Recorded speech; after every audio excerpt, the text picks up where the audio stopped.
Breaking news చూస్తున్నాం. బంగారం వెండి ధరలు మరోసారి పెరిగాయి. నిన్నటితో పోలిస్తే పసిడి ధర ఇవాళ 3000 రూపాయలు పెరిగింది.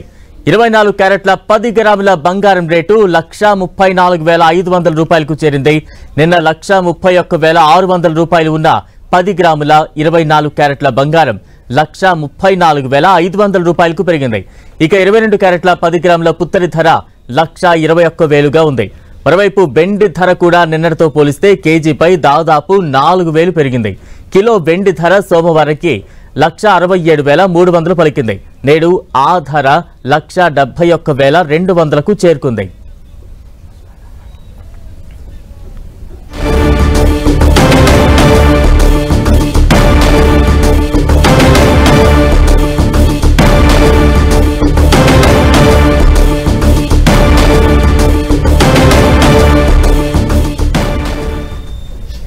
బంగారం ధరలు ఆకాశమే హద్దుగా దూసుకుపోతున్న సిచ్యువేషన్ కనిపిస్తోంది. మరింత అప్డేట్స్ అందించేందుకు, విశ్లేషణ అందించేందుకు మార్కెట్ అనలిస్ట్ క్రాంతి గారు ప్రస్తుతం మనకు అందుబాటులో ఉన్నారు. క్రాంతి గారు నమస్తే అండి. నమస్తే అండి. బంగారం పెరుగుదలను ఏ రకంగా అర్థం చేసుకోవాలి? ధర ఎక్కడా కూడా ఏమాత్రం తగ్గుతున్న దాఖలాలు కనబట్లేదు. కొంత తగ్గినట్టు కనిపించినా కూడా పెద్ద ఎత్తున పెరుగుతున్న సిచ్యువేషన్సే కనిపిస్తూ ఉన్నాయి. కారణాలు ఏమంటారు? ముందుగా మీకు దీపావళి శుభాకాంక్షలు.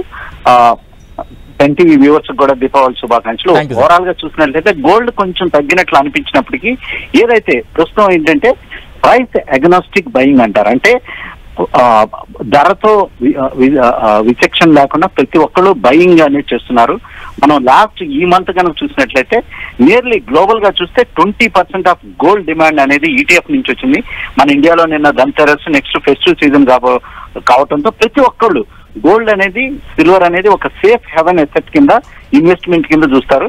ఎందుకంటే దీంట్లో హెచ్చు తగ్గులు అనేవి నార్మల్ గా యావరేజెస్ చూస్తే కనుక చాలా తక్కువగా ఉంటాయి. కానీ ఏంటంటే ఈ సంవత్సరం మనం గోల్డ్ ప్రైసెస్ కనుక చూస్తే ఆల్మోస్ట్ 67% ఇయర్ టు డేట్ పెరగడం మనం చూస్తున్నాం.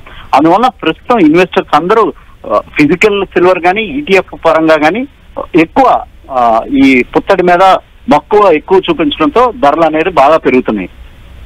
తగ్గే అవకాశాలు ఏమైనా ఉంటాయా సార్? తగ్గడానికి అసలు ఏంటంటే అంశాలు ప్రభావితం చేస్తే ధరలు తగ్గే ఛాన్సెస్ ఉంటాయంటారు? ప్రస్తుతం అయితే గ్లోబల్ జియో పొలిటికల్ టెన్షన్స్, ఈ ట్రేడ్ టారిఫ్ వర్రీస్ అనేవి తగ్గాలండి.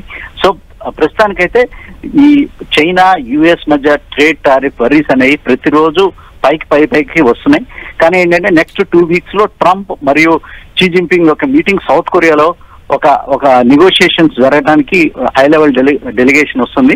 సో ఈ పీస్ టాక్స్ కనుక కొంచెం ఏమన్నా ఫ్రూట్ఫుల్ అయితే కనుక కొంచెం గోల్డ్ ప్రైసెస్ లో కొంతవరకు కరెక్షన్ రావడానికి అవకాశం ఉంది. కానీ యుఎస్ లో వడ్డీ రేట్లు తగ్గించే అవకాశాలు కూడా ఉన్నాయి. యుఎస్ లో వడ్డీ రేట్లు తగ్గిస్తే కనుక డాలర్ క్షీణించి మళ్ళీ తిరిగి గోల్డ్ కి డిమాండ్ పెరగడానికి అవకాశాలు ఉన్నాయి. సో అందువల్ల ప్రస్తుతం చూసినట్లయితే గోల్డ్ ప్రైసెస్ ఇమ్మీడియట్ గా తగ్గడానికి అయితే అవకాశాలు తక్కువగా ఉన్నాయి. 67% పెరిగింది కాబట్టి కొంచెం ఒక కన్సాలిడేషన్ కానీ ఒక 5 to 10% కొంచెం ప్రైసెస్ లో కొంచెం తగ్గుదల ఉండడానికి అవకాశం ఉంది. అటువంటి తగ్గుదల ఉన్నప్పుడు ఎవరైతే కొనాలనుకుంటారో ఆ టైంలో కొనొచ్చు. అంటే వెండి కూడా బంగారంతో ఏమాత్రం తగ్గని విధంగా పోటీగానే పెరుగుతూ ఉన్న సిచ్యువేషన్ మనం చూస్తూ ఉన్నాం. వెండి కూడా 1,50,000 దాటిపోయి ప్రస్తుతం 1,71,000కు చేరుకున్న సిచ్యువేషన్ కనిపిస్తోంది. దీనికి ప్రధాన కారణాలు ఏంటి? వెండి ఇంతలా పెరుగుదలకు కారణాలంటే ఏం చెప్పాలి?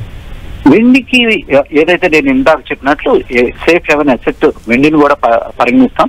కానీ ఏంటంటే వెండిలో ఏమవుతుందంటే ఇండస్ట్రియల్ డిమాండ్ అనేది పెరుగుతుంది. ఈ ఈవీ నెక్స్ట్ ప్రస్తుతం చూస్తున్నటువంటి మెడికల్ ఎక్విప్మెంట్ లో వెండి యొక్క వినియోగం చాలా వరకు ఉంటుంది. మనం చూసినట్లయితే ఎక్స్రే ఫిలిం లో కూడా వెండి యొక్క వినియోగం అనేది ఉంటుంది.